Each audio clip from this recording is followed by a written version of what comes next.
ইটাহারে BJP প্রার্থী সবিতা বর্মনকে সঙ্গে নিয়ে রামনবমীর শোভাযাত্রায় অংশ নিলেন বালুরঘাট লোকসভার সাংসদ সুকান্ত মজুমদার। শোভাযাত্রা শেষে ইটাহার হাই স্কুল মাঠে বক্তব্য রাখেন সাংসদ। শুক্রবার ইটাহার রামনবমী উদযাপন সমিতির পক্ষ থেকে রানীপুর থেকে ইটাহার হাই স্কুল মাঠ পর্যন্ত প্রায় 8 কিলোমিটার শোভাযাত্রার আয়োজন করা হয়।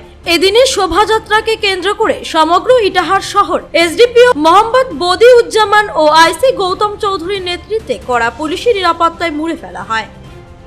ইটাহারবাসী সকলকে আমার তরফ থেকে শ্রী শ্রী রামনবমীর অনেক অনেক শুভেচ্ছা এবং অভিনন্দন। আপনারা গতবারের মতো এবারও বিপুল সংখ্যায় জমায়েত করে ইটাহারের বুকে দেখিয়ে দিয়েছেন যে ইটাহারের হিন্দুরা পিছিয়ে নেই, কারো ভয়ে ইটাহারের হিন্দুরা থাকবে না। আমাদের হিন্দু যুবক, আজকে হিন্দু যুবকরা যে বিপুল সংখ্যায় একসাথে সকলে মিলে এখানে একত্রিত হয়েছেন, তাদের যে শৌর্য এবং বীর্য তা দেখে আমি বুঝতে পারছি যে ইটাহারের হিন্দুদের সুরক্ষার দায়িত্ব আমাদের হিন্দু যুবকরা নিয়ে রেখেছে। আমাদের তাদের হাতে হিন্দুদের সুরক্ষার দায়িত্ব।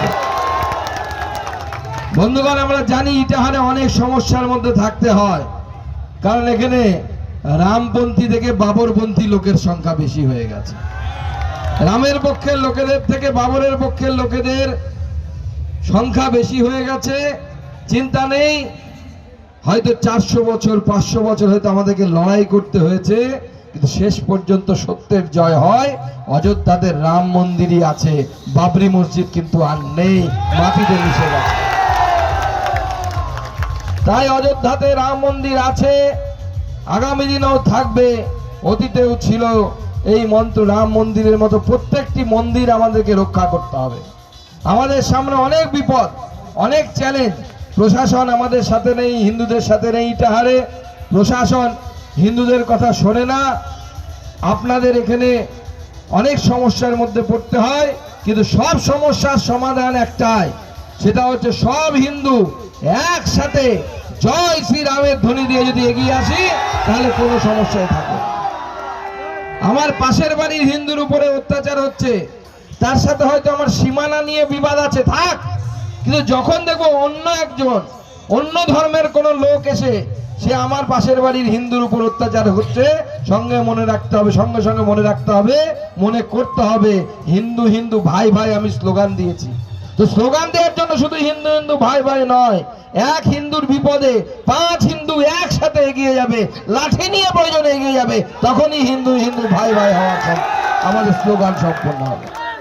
আমার সময় খুব কম, কারণ আমাকে এখনই মালদা গিয়ে ট্রেন ধরে কলকাতায় পৌঁছতে হবে, কারণ মাননীয় গৃহমন্ত্রী অমিত শাহজি কলকাতায় আসছেন। আজকে রাত্রিবেলা ওখানে আমি পৌঁছবো।